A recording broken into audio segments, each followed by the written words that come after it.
en ti confío, Dios poderoso, Emmanuel, en ti está mi fe. Muy bien, hermanos, vamos a ir a la carta de Gálatas. Vamos a seguir con la predicación expositiva a la carta a los Gálatas, capítulo 5, versículos 13 y al 15.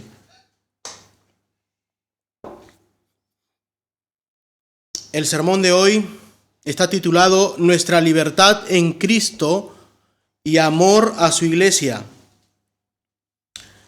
Así que un voluntario o una voluntaria que nos pueda leer Gálatas 5 del versículo 13 al 15. ¿Elisa? Bueno, ¿ha estado callada todo este rato? Pues sí. Es raro, sí. Porque vosotros, hermanos, a libertad fuisteis llamados, solamente que no uséis la libertad como ocasión para la carne, sino servíos por amor los unos a los otros. Porque toda la ley en esta sola palabra se cumple: amarás a tu prójimo como a ti mismo. Pero si os mordéis y os coméis unos a otros, mirad que también no os consumáis uno a otro. Gracias, Elisa. El sermón de hoy solamente va a estar concentrado en 2 puntos. Nuestro argumento de hoy serán 2 puntos nada más. El primer punto es tu responsabilidad. Es tu responsabilidad usar bien tu libertad ganada por Cristo. Porque eres tú tu hermano no va a usar tu libertad, ¿verdad? Eres tú la que tiene que usar y usarla bien. Y nuestro segundo punto será la ley real del amor en Cristo, esa ley real. La ley real es la ley de Cristo, ama a tu prójimo como a ti mismo, ¿verdad? Y esa es semejante a la primera, amarás a Dios con todo tu corazón, ¿verdad? Esa es una ley real, el resumen de los 10 mandamientos es esa. Así que, hermanos, seguimos en la predicación expositiva de una defensa del Evangelio. Una defensa del Evangelio solamente por la fe, no sola por la fe, sino solamente por la fe y por la gracia de Dios. Pablo está marcando desde un principio esa línea del Evangelio de justificación por medio de la fe, ¿verdad? Donde no podemos transgredirla de una forma que lleguemos al legalismo, ¿verdad? Esta línea no podemos llevarla más allá al legalismo poniendo pesos encima de los hermanos, ni tampoco podemos rebajarla al libertinaje. Y vengo diciéndolo de rebajarlo al libertinaje todo el tiempo, desde el primer capítulo, y hasta ahora Pablo no nos había exhortado sobre el libertinaje, nos había exhortado sobre el legalismo de los judaizantes, poniendo los pesos de la obra de la ley por encima de la salvación solo por fe. Pero hoy sí Pedro nos va a exhortar ya en el capítulo 5 sobre el libertinaje. El otro extremo, ¿verdad? Si un extremo es el legalismo que han traído esta nueva religión, los judíos, ¿verdad? Judíos, una combinación híbrida de judíos cristianos, creando una nueva secta de legalismo por medio de salvación más obras de la ley. Ahora Pablo nos va a exponer el otro extremo que es el libertinaje. Por eso nos dice el texto, ¿verdad? Libertad como ocasión para la carne. Eso es libertinaje, eso no es legalismo, eso es libertinaje, lo que vamos a ver ahora. Así que vamos a seguir marcando esa defensa del Evangelio que Pablo está haciendo. Y para ello vamos a ir al primer punto. Es tu responsabilidad usar tu libertad ganada por Cristo. Porque vosotros, hermanos, a libertad fuisteis llamados, solamente que no uséis la libertad como ocasión para la carne, sino servíos por amor los unos a los otros. La calidad pastoral de Pablo es manifiesta en cada una de sus cartas. Ya lo hemos visto, cómo Pablo habla con esa calidad pastoral, con ese amor a sus ovejas. Así como Pablo ha demostrado un carácter firme. Oh, Gálatas insensatos, eso es. Si yo os digo, oh, hermanos necios, más que uno se ofendería, ¿verdad? Más que uno se ofendería. Pablo les está diciendo eso. Oh, Gálatas insensatos, necios. Pablo es firme a la hora de hablar. pero también tiene un corazón pastoral, ya lo he demostrado, hermanos míos, lo habla con amor, ¿verdad? Así que Pablo ha demostrado esa calidad pastoral, ha demostrado su carácter firme, y en el caso de esta carta, Pablo ha sido muy duro con sus palabras, ha sido muy fuerte con sus palabras, y ya lo vimos cuando dice: oh Gálatas insensatos, ¿quién os fascinó para no obedecer a la verdad? A vosotros ante cuyos ojos, o sea, delante de vuestras caras, Jesucristo ya fue presentado claramente entre vosotros como crucificado. Ojalá, en el versículo 12, se mutilasen los que os perturban. Son palabras muy fuertes de Pablo.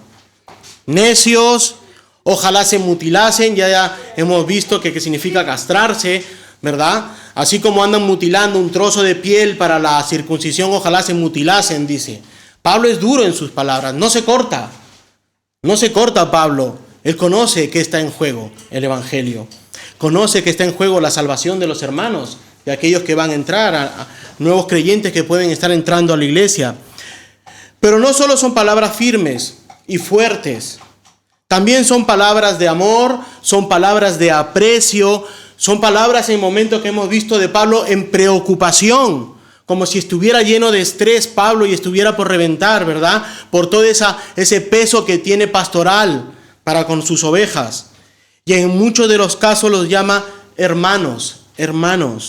Así que Pablo se dirige a los hermanos de Galacia, pero también dije que debemos aplicárnoslos a nosotros, ¿verdad? Debemos leer la carta y predicarla como que si estuviera Pablo hablando a los hermanos de Galacia, pero también debemos aplicarla a nosotros. Porque dice la carta: porque vosotros hermanos, así empieza el texto, porque vosotros hermanos, sí, los oyentes de Galacia, pero también nosotros, Iglesia Bautista Reformada de Murcia. Así demuestra que Pablo aún los trata a sus oyentes como hermanos en Cristo. A pesar de todos los problemas que ha pasado esta iglesia, que no han escuchado la verdad tan pronto, dice, o sea, me voy yo, y cuando me voy yo tan pronto se han alejado de escuchar la verdad. A pesar de ello les dice hermanos, y empieza el texto: porque vosotros hermanos. Pablo está demostrando que aún esta gente que se ha desviado del camino son sus hermanos. Son sus ovejas al fin y al cabo, porque Él es el pastor de esta iglesia. Todos estos hermanos han nacido por gracia, por la gracia de Dios, pero también porque Pablo predicó ese llamamiento externo por medio de la predicación del evangelio. Ese es el llamado externo, ¿verdad? El llamamiento externo. Si estudias teología hay dos llamamientos: el externo, ¿verdad?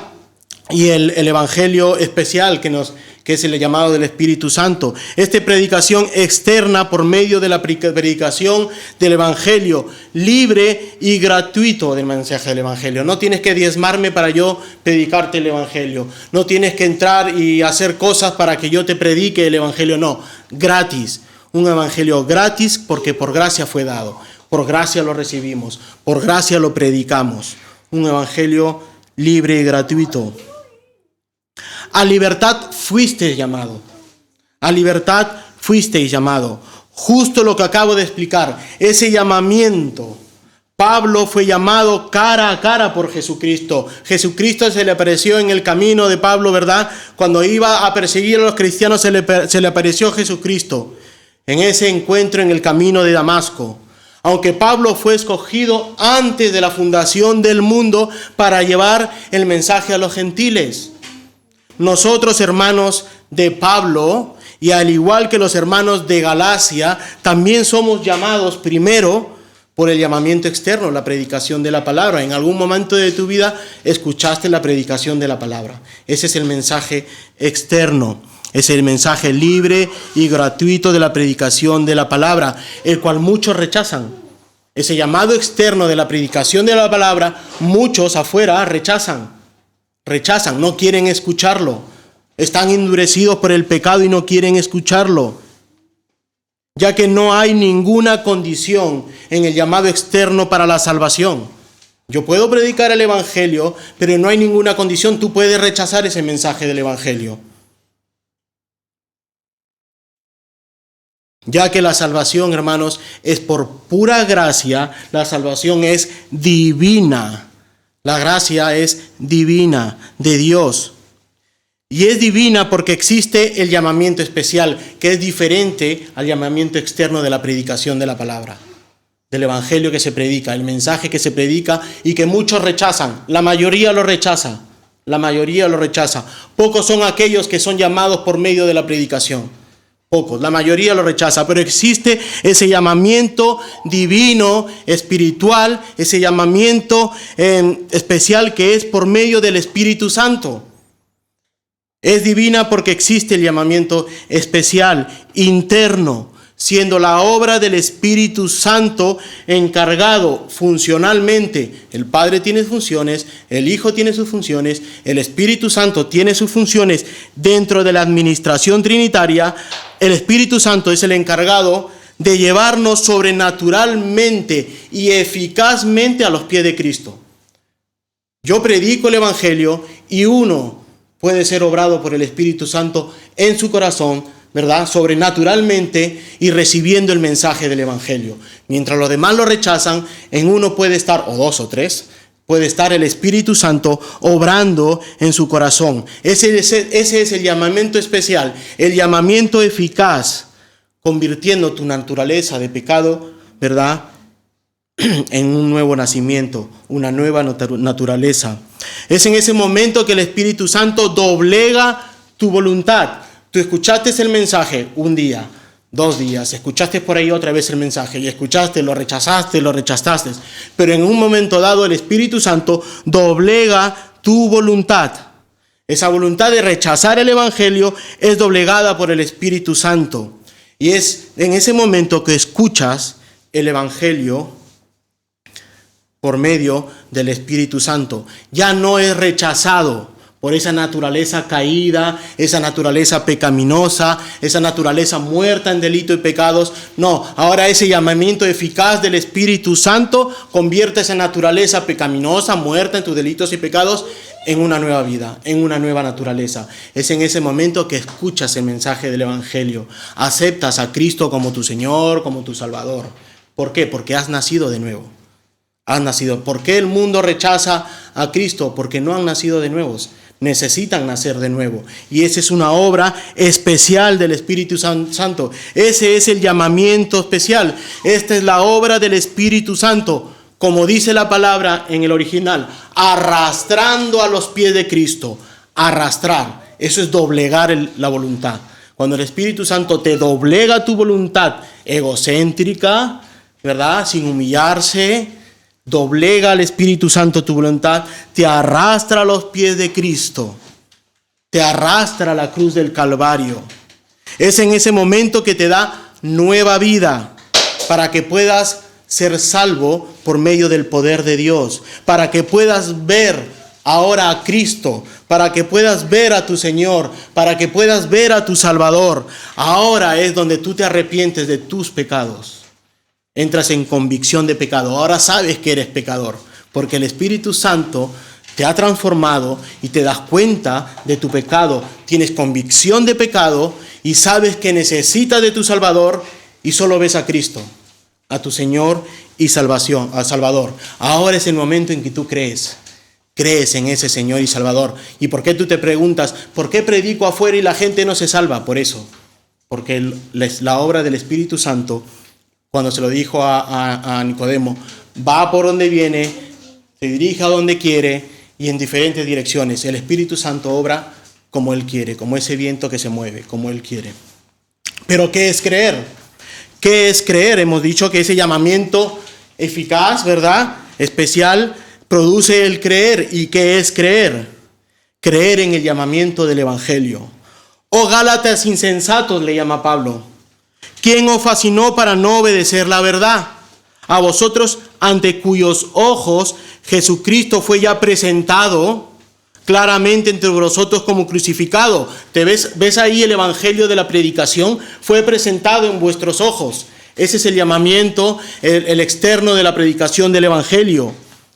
Esto solo quiero saber de vosotros. ¿Recibisteis el Espíritu Santo por las obras de la ley o por el oír con fe? ¿Ves? El mensaje de la predicación del Evangelio y la obra del Espíritu Santo. Tan necios sois, les llama otra vez.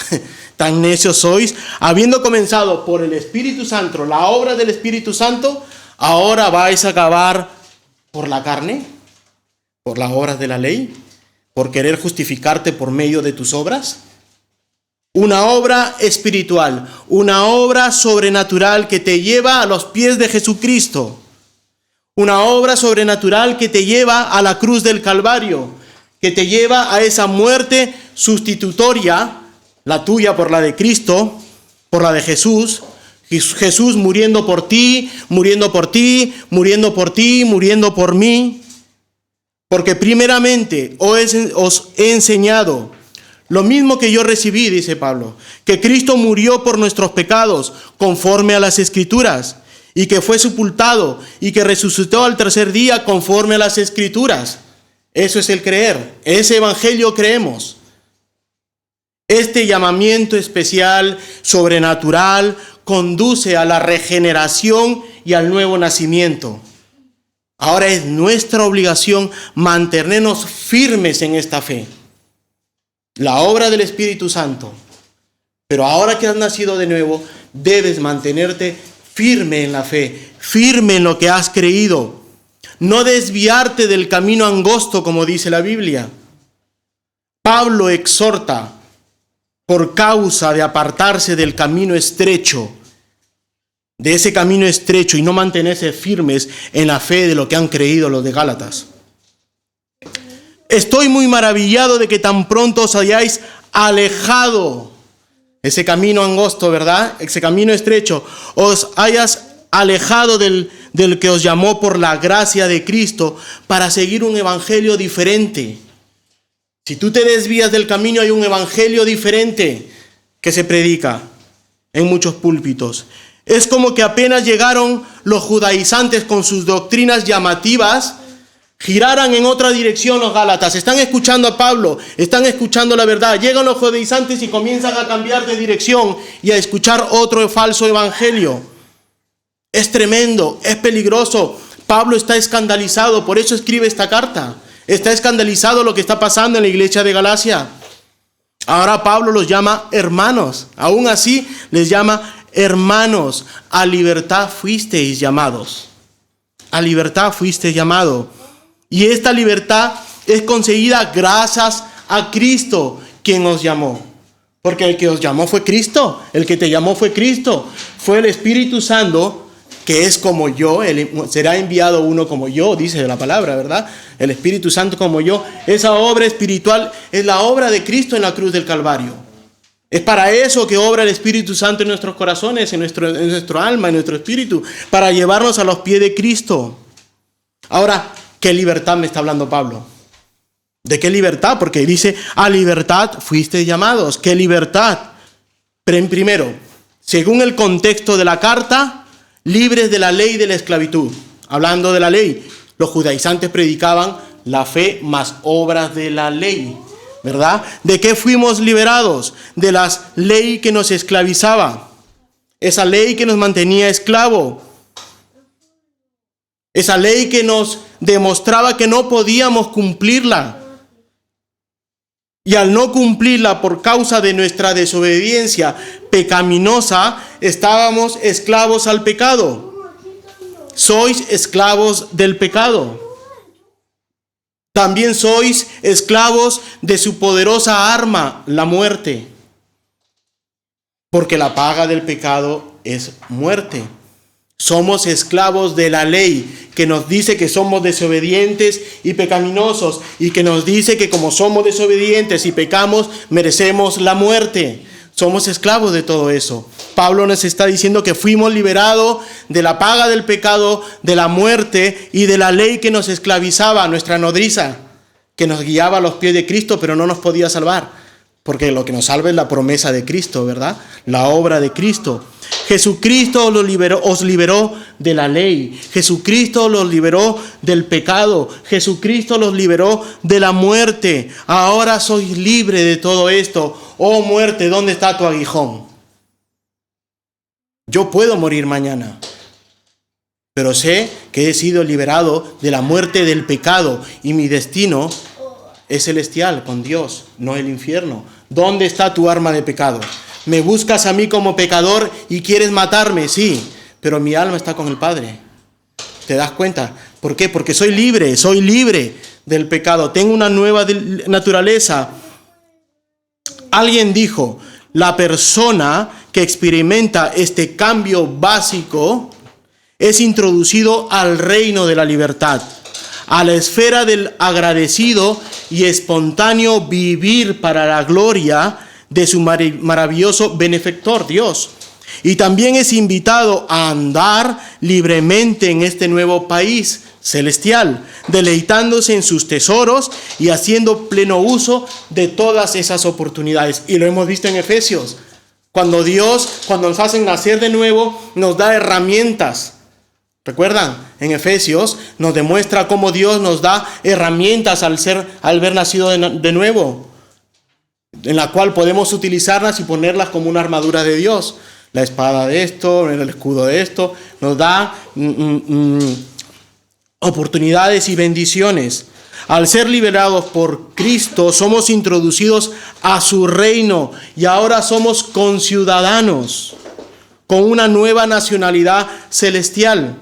Somos partícipes de todas sus bendiciones. Qué maravilloso y hermoso es vivir, hermanos, en miembros de un mismo cuerpo, de una misma iglesia, miembros de una misma hermandad, ser parte del reino de Dios y participar de este reino usando todos nuestros dones y talentos. Eso es maravilloso, es hermoso cuando vivimos apasionados por el Evangelio.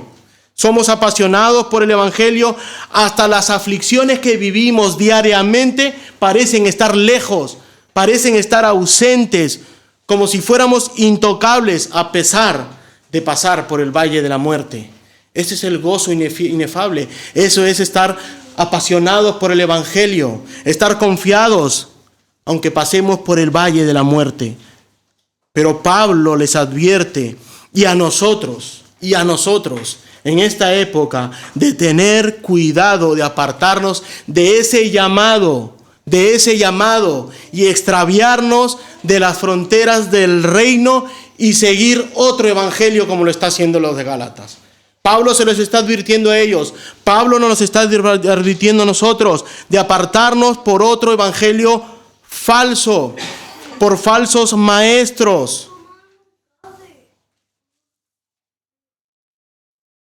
Y yo entiendo que muchos venimos de otros trasfondos, de otras denominaciones.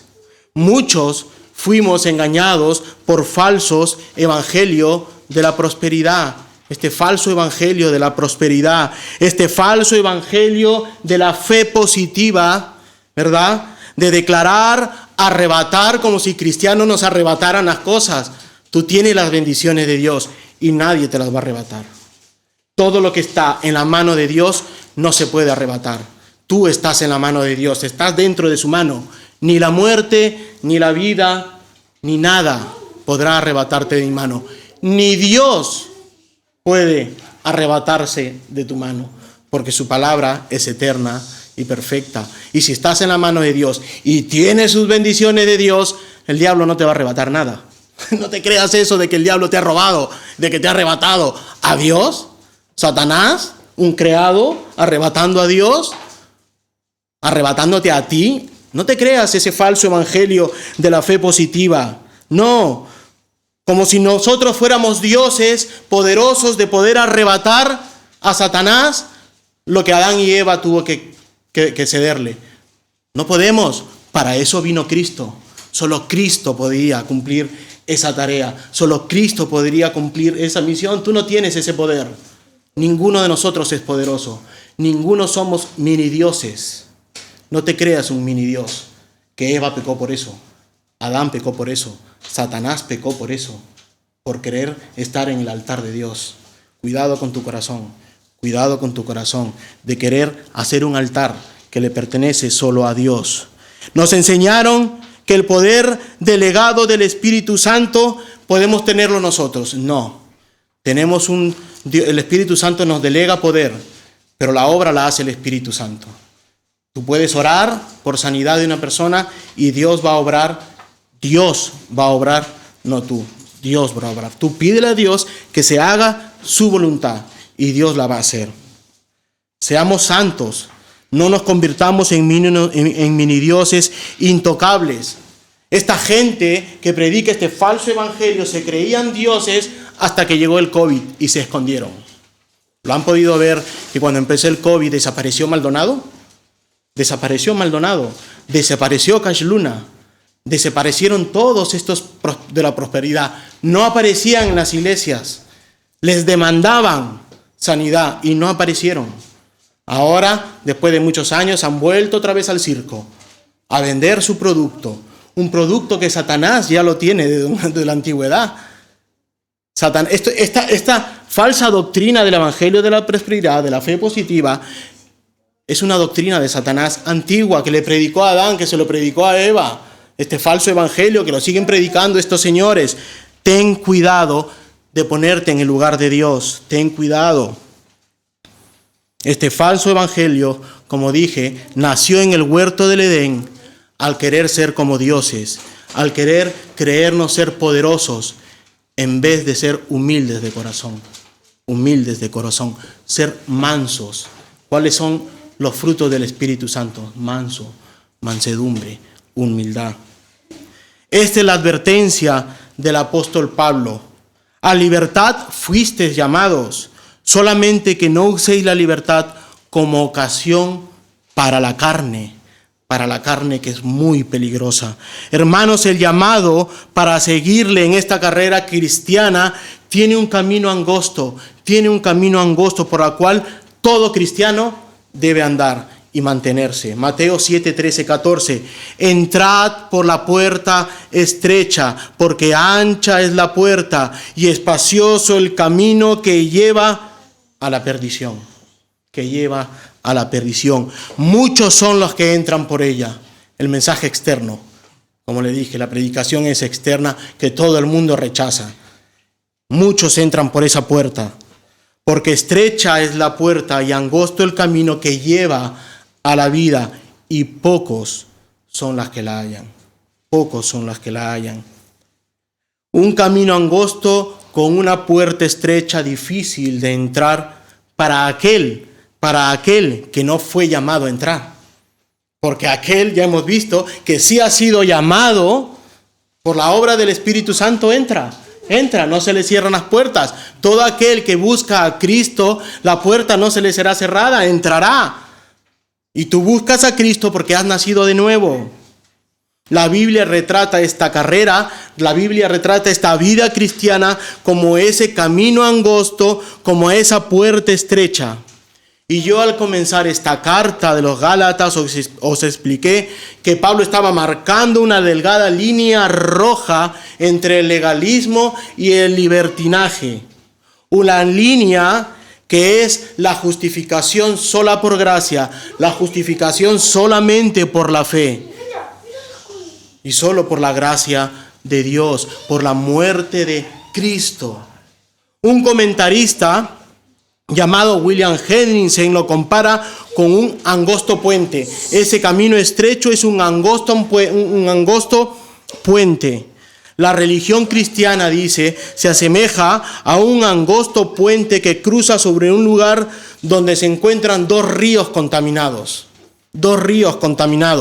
Uno el legalismo y otro el libertinaje.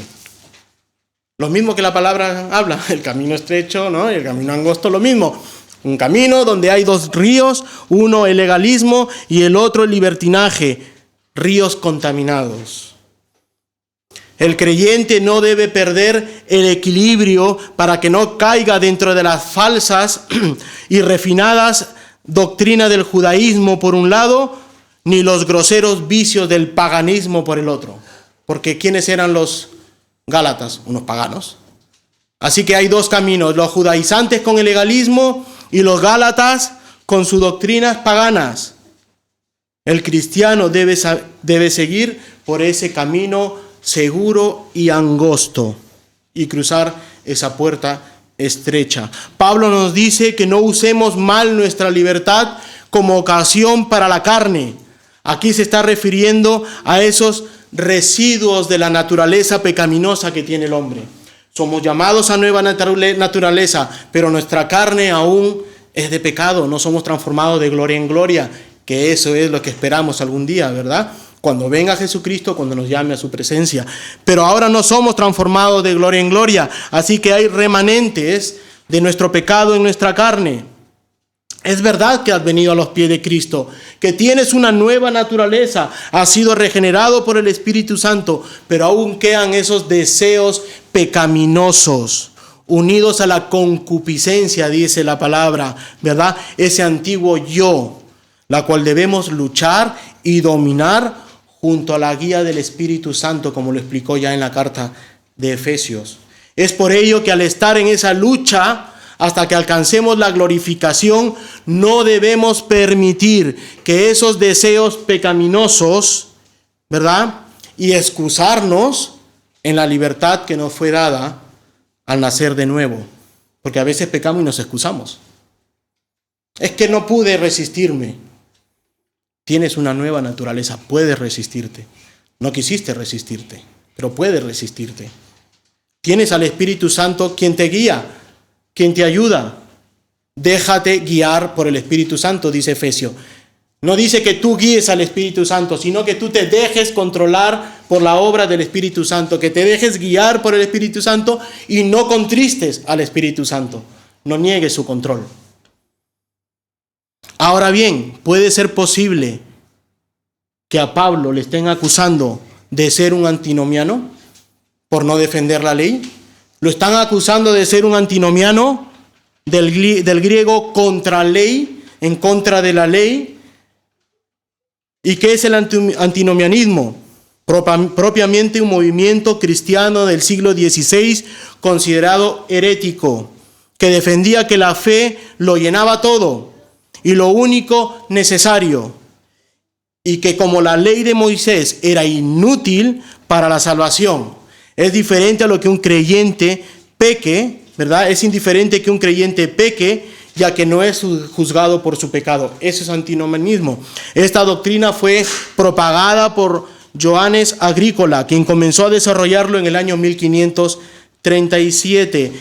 ¿Verdad? Fue luchado por Melantón, fue luchado por Lutero y por toda esta gente reformada.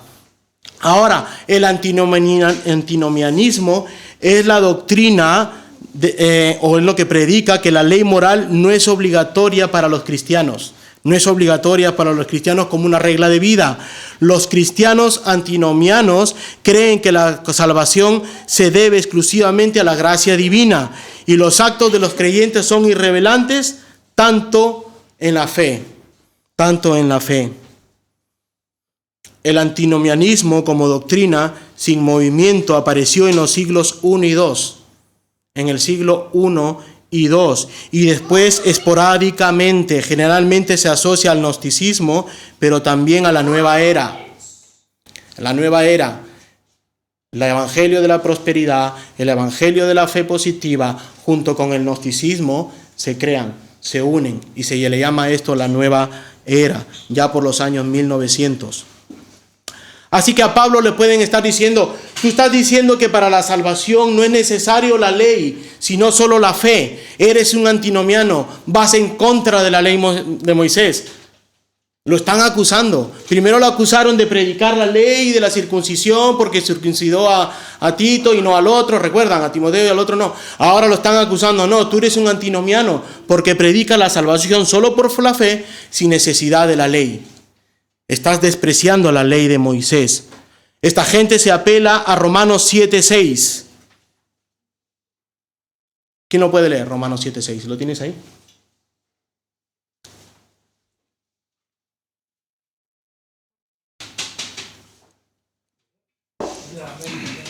Sí. 7:6. Pero ahora hemos quedado libres de la ley, habiendo muerto a lo que nos ataba. De modo que sirvamos en la novedad del Espíritu y no en el arcaísmo de la ley. Pero ahora hemos muerto a la ley que nos tenía bajo su poder, queriendo así ser libres para servir a Dios en la nueva vida del Espíritu y no bajo la ley anticuada. De eso se agarran. Romanos 7, tú escribiste Romanos 7, 6. De ahí nos agarramos. Tú vas en contra de la ley. Pero no, Pablo se defiende y le dice, no, yo escribí también Romanos 6, 1 al 2. ¿Qué pues diremos? ¿Perseveremos en el pecado para que la gracia abunde? De ninguna manera, porque lo que hemos muerto al pecado, ¿cómo viviremos aún en él? Él no predicaba, ¿verdad?, que no era necesaria la ley. Es necesaria la ley y hay que obedecer la ley. Pero en la justificación no es necesaria la ley, porque es por gracia. Ya lo cumplió Cristo en la cruz del Calvario. Esa ley de la muerte lo cumplió Cristo en esa muerte sustitutoria. Él está diciendo que la justificación es solo por fe, y por la gracia de Dios. ¿Acaso Pablo estaba creando una nueva interpretación de la ley? Para nada, para nada. Pablo está defendiendo la justificación solamente por la fe, sin las obras de la ley. La ley no salva. La ley no salva. Lo que la ley busca es tu santidad. Lo que la ley busca es tu obediencia, tu santificación, esa progresiva que expliqué hace unos sermones. Lo que lo busca la ley es que tú obedezcas los mandamientos de Dios. Pablo no está llamando a desobedecer la ley moral de Dios, como veremos más adelante, porque Pablo sí nos va a demandar a cumplir la ley de Dios en amor, dice. Cumpliremos la ley de Dios en amor. Lo que está haciendo ahora es exhortarnos a los Gálatas y a nosotros que no utilicemos nuestra libertad conseguida por Jesús al entregarse a la muerte, derramando su sangre para que tú puedas pecar en el legalismo como los judaizantes y en el paganismo idólatra como los Gálatas. Hoy en día también se puede caer de un lado del río. Es más, podemos ver que muchas iglesias que se hacen llamar evangélicas, y así pasa. Unas obligan a sus hermanos a llevar el velo, a ponerse vestidos largos, a acertarse en un lado mujeres y en otros hombres. Legalismo. Por otro, y todo esto solo es carcasa, todo esto es maquillaje, un comportamiento para alcanzar los favores de Dios, legalismo, para alcanzar el beneplácito de Dios en la salvación, legalismo. Ahora bien, también hay iglesias que dicen llamarse evangélicas, que se parecen más al mundo que a la iglesia cristiana, utilizando su dinero, utilizando sus influencias sobre los jóvenes para absorber la cultura mundana y transportarlo y redefinirlo a la iglesia evangélica, como lo hacen en la iglesia católica romana. La iglesia católica romana absorbía la cultura. Hoy es el Día de los Santos, pues vamos a poner otra cultura aquí. Vamos a seguir celebrando la fiesta con otro nombre. Este es tal diosa Marte, pues le vamos a llamar María. Lo mismo hace la iglesia evangélica hoy en día. Absorbe esa cultura mundana y la redefine, ¿verdad?, como una cultura cristiana. Hace unas semanas atrás, un campamento de jóvenes de varios tipos de iglesias, no solamente una, varios tipos de iglesias de jóvenes, y que han colgado y hecho públicos sus videos, cómo usan esa libertad que Cristo les ha dado para alimentar sus deseos, de la carne. Ya nos advirtió Pablo y sucede hoy en día. No hay ninguna diferencia entre una discoteca mundana y una noche de fiesta evangélica, y dicen ellos llena de poder. Y lo puedes ver en internet, cómo saltan, cómo gritan con un DJ. Y si tú escuchas la canción, es una canción mundana, que lo bailan en la discoteca, pero que han cambiado la letra nada más. Y si tú entras a una radio, vas a escuchar, tengo la camisa negra de Juanes, pero con música, con letra cristiana. Agarran el mundo, la redefinen y la traen al mundo cristiano para satisfacer los deseos de su carne. La misma música, las mismas luces, los mismos gritos, pero con otra letra diferente, con una música de famosos para alabar al Señor. Música de famosos del mundo redefinidos para alabar al Señor. Por eso el Señor nos advierte, solo de boca me alaban, pero no de corazón. Primera de Pedro 1, 15, 16. Sino como aquel que os llamó es santo, sed también vosotros santos en toda vuestra manera de vivir, porque escrito está, sed santos porque yo soy santo. ¿Cómo vas a ser jóvenes santos? ¿Cómo vas a edificar a jóvenes santos? Cuando agarras del mundo y redefines para la iglesia cristiana.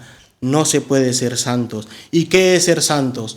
¿Qué es ser santos? La palabra santo viene de la palabra griega agios, que significa consagrado a Dios. Santo, sagrado, piadoso. Y casi siempre se usa en plural. Santos, sed santos. Señor, he oído de muchos de cerca. Casi siempre se usa en plural santos. Señor, he oído de muchos de cerca de este hombre. ¿Cuántos males ha hecho a tus santos en Jerusalén? Hablando de Pablo, cuando perseguía a la iglesia. La idea de la palabra santo es que un grupo de gente apartado para el Señor y su reino. Apartados para el Señor y su reino. Sed santos. Es lo que le estaba diciendo Pablo a los Gálatas. Vosotros deben mantenerse santos. Y la palabra es para hoy en día. Jóvenes deben mantenerse santos. Que no os llamen las luces. El evangelio de las luces y del humo es atractivo. Y nuestra carne quiere eso. Nuestro deseo de nuestra carne, que hemos vivido en las discotecas y recordamos ese mundo, nos lo pide. Tened cuidado del evangelio de las luces y de los humos. Tened cuidado. Amados hermanos, debemos ser santos. Debemos tener cuidado. Somos santos, apartados para Dios. El camino es angosto. Y resbalar del camino es fácil. Caer del puente de la verdad del evangelio es difícil. Es difícil mantenerte. Ensuciarnos con esas aguas sucias del legalismo o el libertinaje es fácil caer. Tener mucho cuidado. Sí, Pablo nos exhorta a obedecer la ley moral de Dios junto a la ley de Cristo en amor. Recordemos que Jesucristo vino y cumplió la ley. Él vino y cumplió la ley. Él tomó la ley de Dios, cual ningún hombre podía cumplir. Y solamente Él la cumple. Ahora, después de ser clavada en la cruz del Calvario, librándonos de la ley y de la esclavitud de la ley, nos hace libres del pecado, nos devuelve la ley. Cristo la toma, la lleva a la cruz, la vuelve a dejar y te la vuelve a dar a ti. Ahora puedes cumplirla, porque ahora el Espíritu Santo ha obrado en ti con una nueva naturaleza, la cual puedes coger la ley y obedecerla en amor. Esa es la ley de Cristo. Obedecerla en amor. Nos hace libre del pecado. ¿Para qué? Para cumplir la ley de Dios. Ahora es el llamado de la ley de Cristo.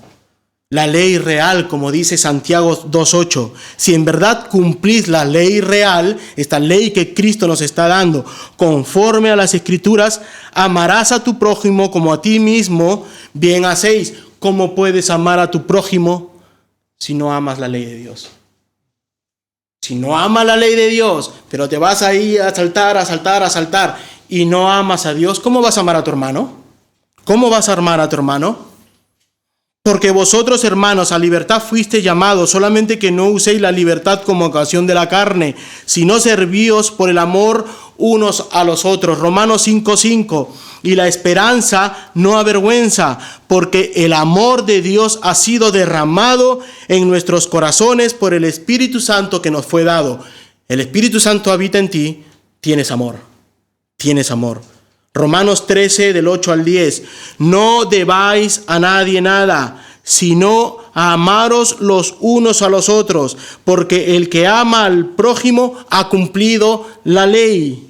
¿Por qué? No adulterarás, no matarás, no hurtarás, no dirás falsos testimonios, no codiciarás, y cualquier otro mandamiento. En esta sentencia se resume la ley de Dios. esa ley real, la ley de Cristo. Amarás a tu prójimo como a ti mismo.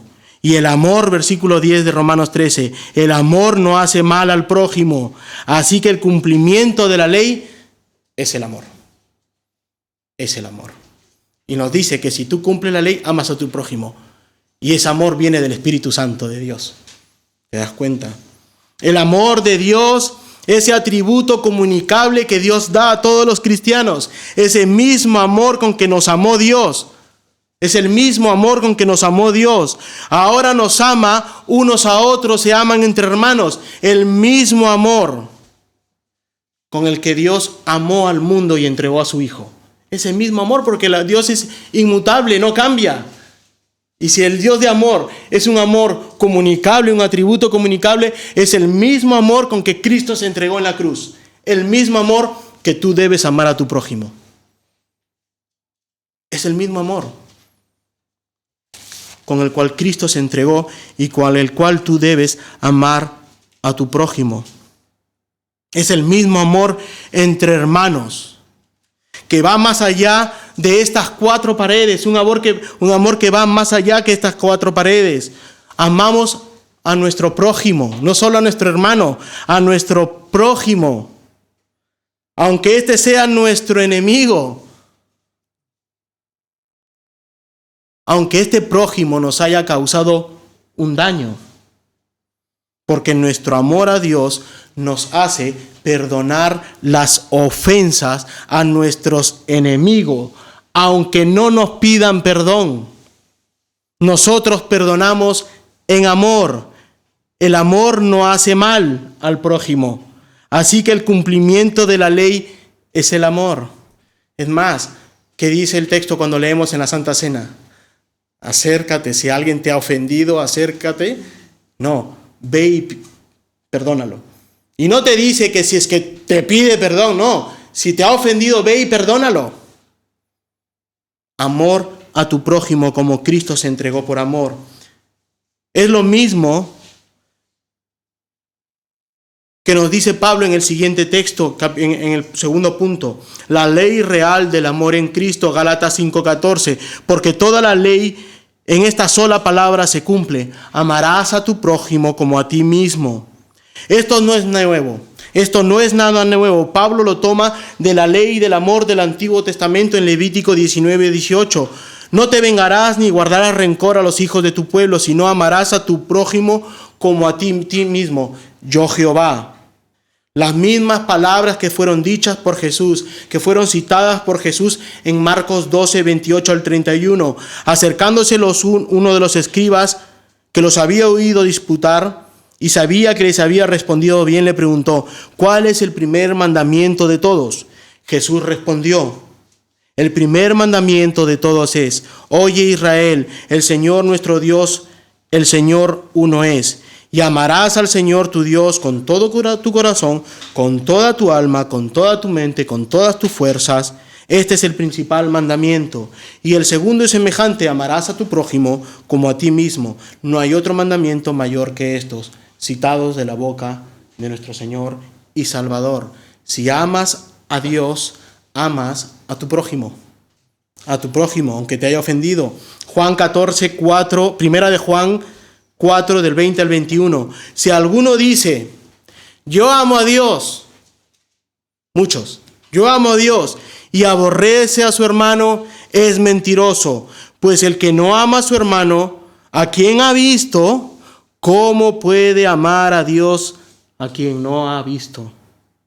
Y nosotros tenemos este mandamiento de él: el que ama a Dios, ame también a su hermano. Y el otro texto dice: ama a tu prójimo como a ti mismo. A tu hermano y a tu prójimo. Por tanto, el amor es tanto el resumen como la realización práctica de toda la ley moral de Dios, vista como una unidad. Así que el amor es el resumen de la ley, la base de la ley. Amarás a Dios, amarás a tu prójimo. Este es el resumen de la ley de Dios, de la ley moral de Dios para nosotros. Pues acusar a Pablo de antinomianismo cuando nos dice que obedezcamos la ley de Dios en amor, resumiendo los 10 mandamientos en 2 y aplicándolo a los gálatas, exhortando a amarse y a su prójimo, se han pasado ya los judaizantes. Aunque el amor y las obras que el amor produce no deben ser consideradas como condiciones previas para salvación. No, eso no está diciendo Pablo. No está diciendo que las obras son condiciones para la salvación. Con todo, estas obras de obediencia a la ley de Dios son importantes como frutos y obras del Espíritu Santo en el corazón de aquel que ha nacido de nuevo. Pablo nos motiva a cumplir la ley de Dios, porque ahora podemos cumplirla, ahora tenemos los medios para cumplirla. Esa es nuestra nueva naturaleza. Ahora somos llamados hijos de Dios y podemos cumplirlas. La motivación que tiene el creyente para obedecer este mandamiento es la gratitud por la redención consumada por Cristo en la cruz del Calvario. El poder para realizar y proporcionado por el Espíritu Santo de Cristo, siendo Cristo nuestro ejemplo y obediencia en amor. Tenemos a Cristo como ejemplo y obediencia de amor. Cuando se hace la pregunta a Jesús, ¿pero quién es mi prójimo en Lucas 10? La respuesta es, quien quiera que por la providencia de Dios entre en contacto con nosotros. Recuerdan, ¿verdad? Lo predicó también, lo predicaste tú, el buen samaritano. Un samaritano, y por Dios en su providencia dejó a un hombre malherido, que puede ser judío.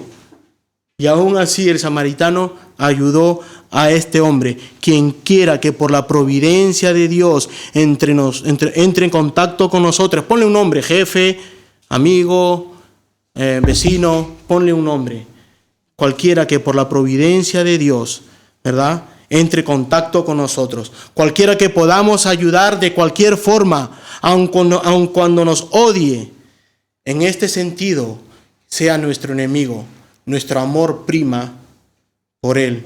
Ahora bien, ¿por qué Pablo hace hincapié en obedecer la ley de Cristo y obedecerla en amor? ¿Qué está pasando en la iglesia de Gálatas para que él exhorte de esta manera? Lo vemos en el versículo 15. Pero si os mordéis y os coméis unos a otros, mirad que también no os consumáis unos a otros. Lo más seguro es que Pablo ha recibido noticias de contiendas y disensiones dentro de la iglesia de Galacia. Hay divisiones. Tanto así que corre el peligro de dividir la iglesia o aún peor, de que la iglesia desaparezca. Y si se dan cuenta, el grado de violencia que Pablo describe va en aumento, va creciendo, va cuesta arriba.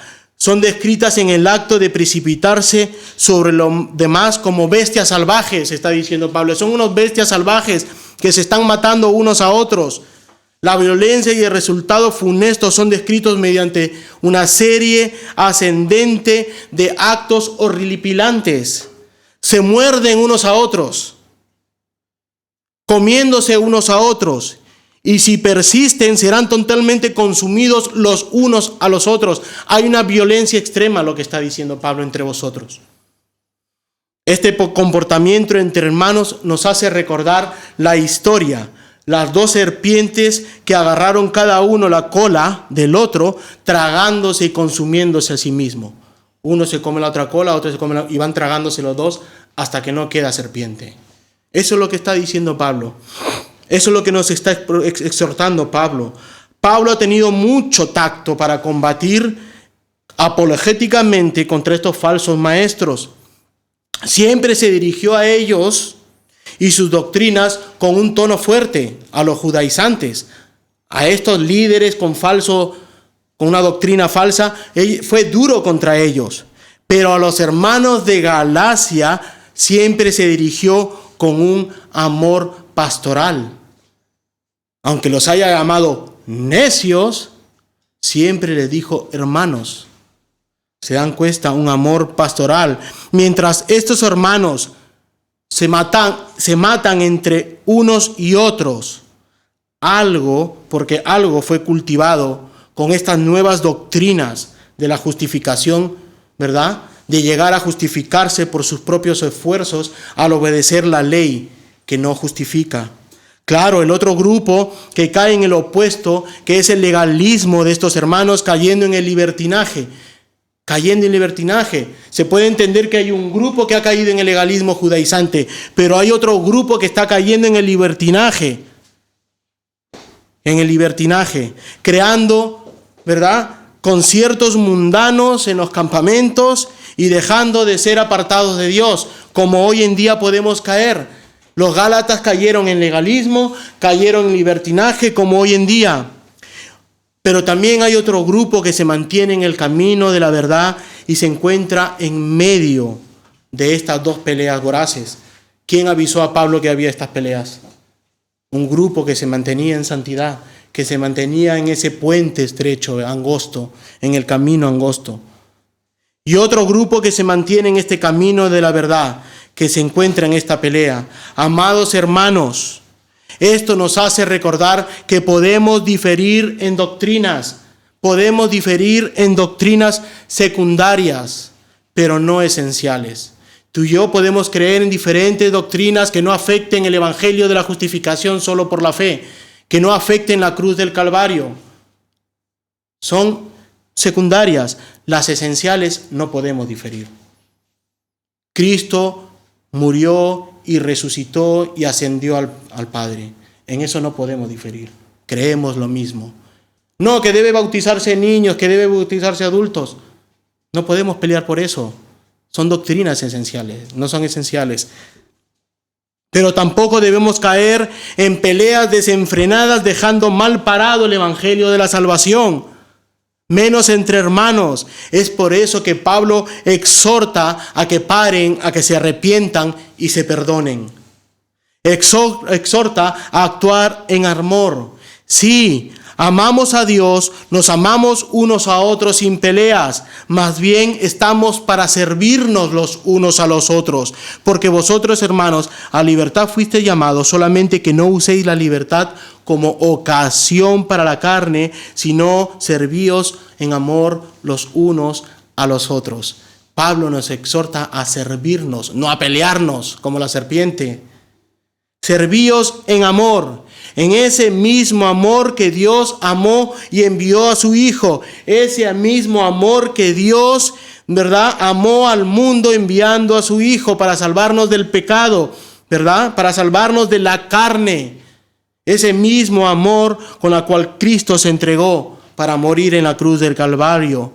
Ese mismo amor para servirnos unos a otros. Servirnos en amor. En ese mismo amor.